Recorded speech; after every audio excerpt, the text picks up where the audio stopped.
मार्च 31, 2026 Oracle दुनिया की सबसे बड़ी टेक कंपनीज में से एक ने एक डिसीजन लिया। 30,000 लोगों को एक बार में बाहर कर दिया। 30,000 लोग रफली उनकी पूरी ग्लोबल वर्कफोर्स का 20% कंट्रीब्यूट करते थे एक प्रेस रिलीज में एक दिन में। और इसका रीजन क्या था? एआई फर्स्ट इंफ्रास्ट्रक्चर में पिवट करना था। मतलब जो काम पहले 30,000 लोग करते थे, अब वो सेम काम मशीन्स और एल्गोरिदम करेंगे। एक दो दिन न्यूज चली और फिर दुनिया आगे बढ़ गई। पर मैं सोच रहा था वो 30,000 लोग जिनको निकाल दिया गया, उसमें से कितने सारे ऐसे लोग होंगे जिन्होंने सोचा होगा कि यार मेरे साथ तो ये चीज हो ही नहीं सकती।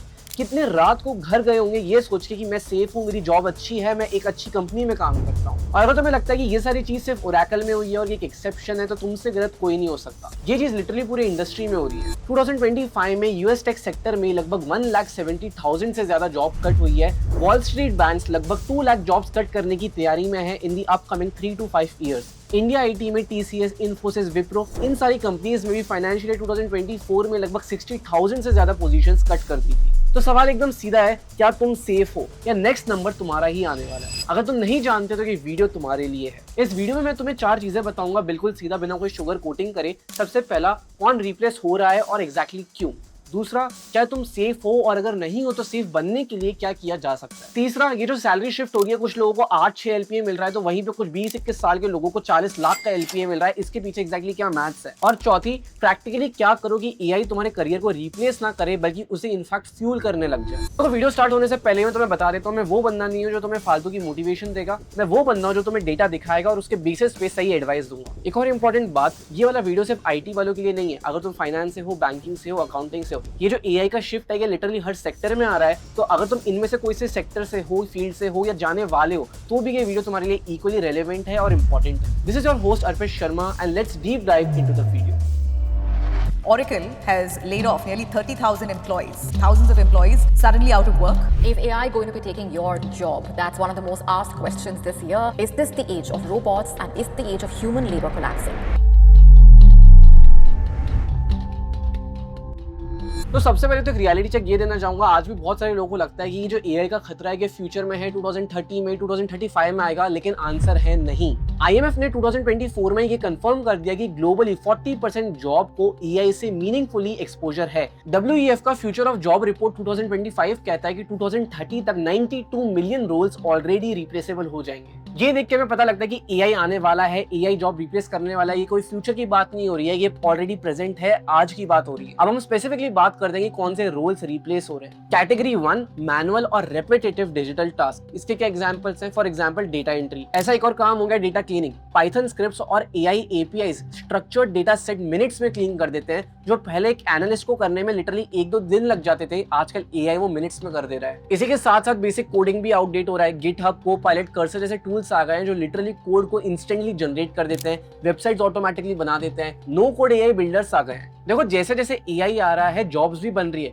लेकिन अगर 10 जॉब बन रही है तो उसके साथ 90 खत्म भी हो रही है। जितना भी रेपिटेटिव टास्क है, जैसे reporting, batch processing, repetitive backend task, सब कुछ एआई पाइपलाइंस में जा रहा है और हर चीज ऑटोमेट होती जा रही है। तो बेसिकली अगर एकदम सिंपल वर्ड्स में बताऊं तो जो भी काम एक रेपिटेटिव प्रोसेस फॉलो करता है वो काम रिप्लेस हो रहा है, और अगर अभी तक नहीं हुआ है तो आने वाले 2 से 3 साल में हो जाएगा। तो एक बहुत सिंपल सा रूल याद रखो, अगर तुम्हारा काम एक प्रॉपर प्रॉम्प्ट में डिस्क्राइब हो सकता है तो आज के टाइम पे वो काम ऑलरेडी रिप्लेसेबल है। लेकिन डिस्पाइट ऑल दिस अभी भी एआई परफेक्ट नहीं है और एआई मिस्टेक्स बना रहा है और कहीं ना कहीं फ्यूचर में भी बनाता रहेगा। एक सिंपल एग्जांपल से समझो, अगर कल को कोई कंपनी की पूरी financial reports, balance sheet tally करनी है, चेक करनी है, तो एआई इसमें मोस्ट ऑफ द काम कर सकता है। लेकिन जो फाइनल डिसीजन होगा, क्या कंपनी सही है, क्या सही नहीं है, क्या इन्वेस्ट करना चाहिए, इन्वेस्ट नहीं करना चाहिए, क्या कंपनी सच में ग्रो होगी या नहीं होगी, ये सारे जो बड़े बड़े डिसीजन होंगे ये आज भी ह्यूमंस ले रहे हैं और आज से 5 साल बाद, 10 साल बाद भी ह्यूमंस ही लेंगे, क्योंकि हम कभी भी कोई एआई को अकाउंटेबिलिटी नहीं दे सकते। There will be some person who will be actually reviewing all this data जो एआई क्रिएट कर रहा है, और ये जो पर्सन होगा जो ये सारी चीजें रिव्यू कर रहा होगा, इसकी सैलरी 5x 10x से ज्यादा बढ़ जाएगी, क्योंकि इसकी इंपॉर्टेंस उतनी ही ज्यादा इंपॉर्टेंट हो जाएगी। तो हम इसी पे बात करेंगे कौन से 5 टाइप के लोग हैं जो रिप्लेस नहीं हो रहे हैं, एआई प्रूफ हैं और इनके पैकेजेस फ्यूचर में बहुत ही रैपिड स्पीड से ग्रो होने वाले हैं। सबसे पहला है डिसीजन मेकर्स। इसमें कौन कौन आता है?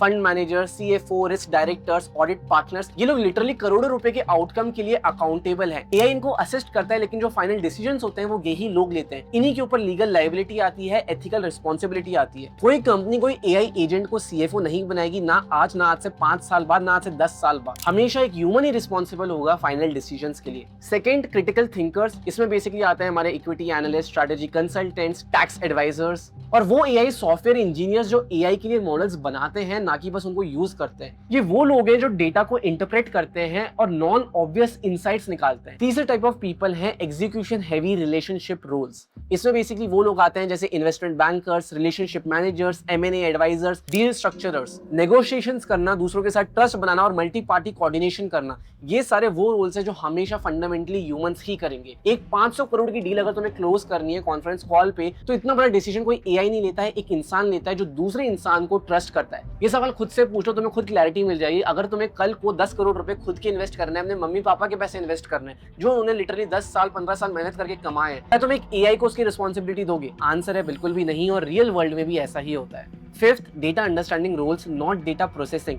देखो, डेटा एंट्री में और डेटा अंडरस्टैंडिंग में लिटरली आसमान जमीन का फर्क होता है। जो लोग जानते होते हैं कि डेटा का एग्जैक्टली क्या मतलब होता है, उसे कैसे एग्जैक्टली यूज करना है और कैसे उससे बेस्ट आउटपुट निकालना है, ये वही लोग हैं जो आज से 5 साल बाद और आज भी सबसे बेस्ट पैकेजेस उठाते हैं, जिनको सबसे ज्यादा इंडस्ट्री में पे किया जाता है। अब तुमने ये सब सुन लिया तो तुम्हें खुद से एक क्वेश्चन पूछना है, क्या तुम्हारा काम डायरेक्टली किसी कंपनी के रेवेन्यू या प्रॉफिट को अफेक्ट करता है, और क्या तुम उस काम के लिए अकाउंटेबल हो? अगर आंसर यस है तो कॉन्ग्रेचुलेशंस, तुम सेफ हो। लेकिन अगर नहीं तो शिफ्ट रियल है और शायद आज से कुछ सालों या महीनों में तुम्हें इसका इंपैक्ट देखने को मिलेगा। अब मैं यहाँ पे एक सेकंड के लिए रुकता हूँ, क्योंकि मैं जानता हूँ तुम्हारे दिमाग में एक क्वेश्चन आ रहा होगा कि ठीक है अर्पित, हम लोग समझ गए, लेकिन अब तू ये बता कि एग्जैक्टली में करना क्या है, पढ़ना क्या है, जिसकी वजह से हम लोग आगे सिक्योर हो सके। ये तुम्हारे जितने भी क्वेश्चन हैं, इन सब का तुम्हें आंसर एकदम फ्री ऑफ कॉस्ट मिल सकता है बाय प्रोफेशनल्स। और ये पॉसिबल हुआ है हमारे आज के स्पॉन्सर जेल एजुकेशन की वजह से। क्योंकि देखो, जेल सिर्फ एग्जाम प्रेप नहीं करता, वो गैप क्लोज कर देता है जिसकी अभी हम बात कर रहे थे, थियरी और रियल वर्ल्ड के बीच में। अगर तुम्हें कोई भी प्रोफेशनल सर्टिफिकेशन में इंटरेस्ट है, जैसे CFA, ACCA, FRM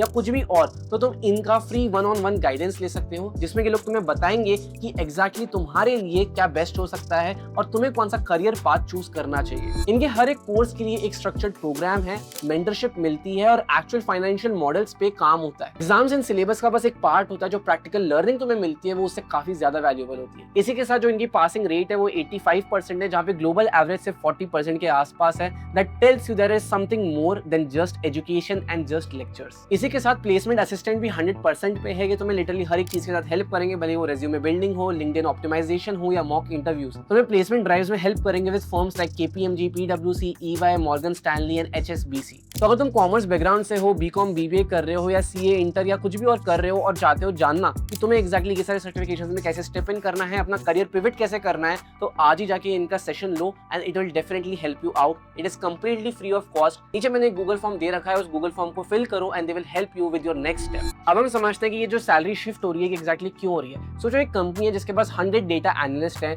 और हर कोई लगभग 8 LPA पे काम कर रहा है, तो total payroll for the entire year हो गया लगभग 8 करोड़ रुपए। फिर एक दिन suddenly company AI tools use करना स्टार्ट कर देती है। कंपनी ने AI डिप्लॉय किया। अब सेम काम करने के लिए उनको 100 लोग नहीं चाहिए, उनको सिर्फ 8 सीनियर एनालिस्ट चाहिए जो AI को मैनेज कर सके, उसका आउटपुट का क्वालिटी चेक कर सके और सही बिजनेस डिसीजंस ले सके। अब ये जो 8 लोग हैं, इनके ऊपर अकाउंटेबिलिटी ज्यादा है, डिसीजन मेकिंग ज्यादा है, इसलिए कंपनी इनको 40 लाख 50 लाख का पैकेज देगी। और ये करने के बाद भी जो कंपनी को कॉस्ट पड़ेगी वो लगभग 3.5 से 4 करोड़ के बीच में होगी, और कंपनी अभी भी 4 से 5 करोड़ रुपए बचा लेगी AI को यूज करके और इन लोगों को ज्यादा सैलरी देगी। और ये सब कोई प्रेडिक्शंस नहीं है। अगर मैं तुम्हें डेटा बताऊं तो CFA इंस्टीट्यूट का 2024 ग्लोबल सैलरी सर्वे कहता है इंडिया में CFA प्रोफेशनल्स का जो बेस सैलरी है वो 9.6% से ईयर ऑन ईयर बढ़ रहा है। ग्लोबली CFA चार्टर होल्डर्स अपने नॉन सर्टिफाइड पीयर्स से रफली 54% ज्यादा कमाते हैं। मतलब दोनों सेम जगह पे सेम इंडस्ट्री में काम कर रहे हैं, लेकिन जिनके पास CFA का सर्टिफिकेट है वो दूसरे से 54% ज्यादा कमा रहे हैं। सेम ईयर सेम एक्सपीरियंस, बस सर्टिफिकेशन का डिफरेंस। और इसका रीजन ये है कि जो बंदा सर्टिफिकेट होल्ड करता है उसकी जो वैल्यू है, जो रिस्पॉन्सिबिलिटी है, उस पर जो ट्रस्ट है वो काफी ज्यादा बढ़ जाता है। तो हम बेसिकली बात कर लेते हैं वो कौन सी 6 चीजें हैं जो तुम्हें चाहिए खुद को AI प्रूफ बनाने के लिए। सबसे पहला है डिग्री इसके लिए नहीं क्योंकि वो तुम्हें कुछ सिखा देगी या तुम 10 नई चीजें सीख जाओगे, नहीं, क्योंकि अगर तुम्हारे पास एक डिग्री नहीं होगी तो तुम एलिजिबिलिटी क्राइटेरिया में फिट ही नहीं होगे,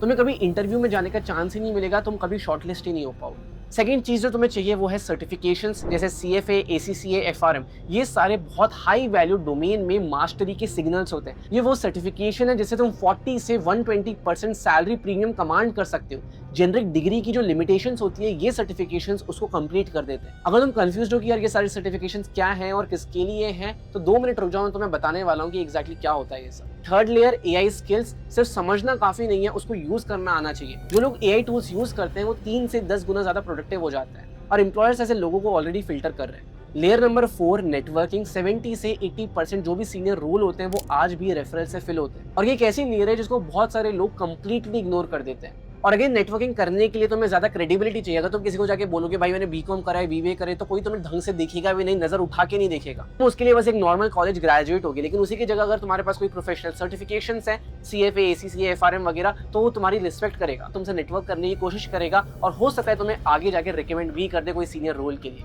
लेयर 5 है communication. It includes both oral and written presentations. India में ग्रेजुएट्स की सबसे बड़ी वीकनेस ही ये है कि उनको ढंग से बोलना नहीं आता और ये वो एक स्किल है जो डिसाइड करेगा तुम्हें 8 लाख का पैकेज मिलेगा कि 40 लाख का। Layer 6 early internship. अगर काम नहीं मिल रहा है तो फ्री में काम करो, कम पैसे में काम करो, लेकिन रियल वर्ल्ड में जाके काम करो। तो जब तुम रियल जगह पे जाओगे वहीं पे तुम्हें प्रैक्टिकल नॉलेज मिलेगी, रियल कनेक्शंस बनेंगे और रियल मेंटर्स भी बनेंगे। ये सारी वो चीजें जो तुम्हें कभी कॉलेज के अंदर नहीं मिलेगी, बाहर जाके एक्सप्लोर करना पड़ेगा, स्ट्रगल करना पड़ेगा, लेकिन इसका जो आउटकम होगा ये उतना ही ब्यूटीफुल होगा। अब जैसा मैंने वीडियो के स्टार्ट में कहा था, मैं वो बंदा नहीं हूँ जो सिर्फ मोटिवेशनल बातें करता हूँ। मैं इतनी देर से अगर तुम्हें ज्ञान बांट रहा हूँ ये सारी चीजों के बारे में, तो सबसे पहला क्वेश्चन तुम्हारे दिमाग में ये आना चाहिए, क्या अर्पित तू भी इनमें से कुछ कर रहा है? और आंसर है येस। मैं आज 21 ईयर्स का हूँ, लगभग 1 साल पहले ग्रेजुएट किया और ऑलरेडी CFA की 2 लेवल्स निकाल चुका हूँ और कुछ महीने में लेवल 3 भी देने वाला हूँ। इसी की वजह से मेरे को डेलोइट इंडिया में जॉब भी मिली थी। मैंने मर्जर एंड एक्विजिशन में काम भी किया था, लेकिन छोड़ दिया क्योंकि मेरे को और पढ़ाई करनी थी और अपने दूसरे बिजनेस पे फोकस करना था। इसलिए तुम्हारा ये जो कंफ्यूजन है कि यार मैं ACCA करूं, CFA करूं या FRM करूं, ये सारा क्लैरिफिकेशन मैं तुम्हें ढंग से दे सकता हूं विदिन 2 मिनट्स। सो सबसे पहले बात हम करते हैं CFA की। CFA का फुल फॉर्म क्या होता है? वो है चार्टर्ड फाइनेंशियल एनालिस्ट।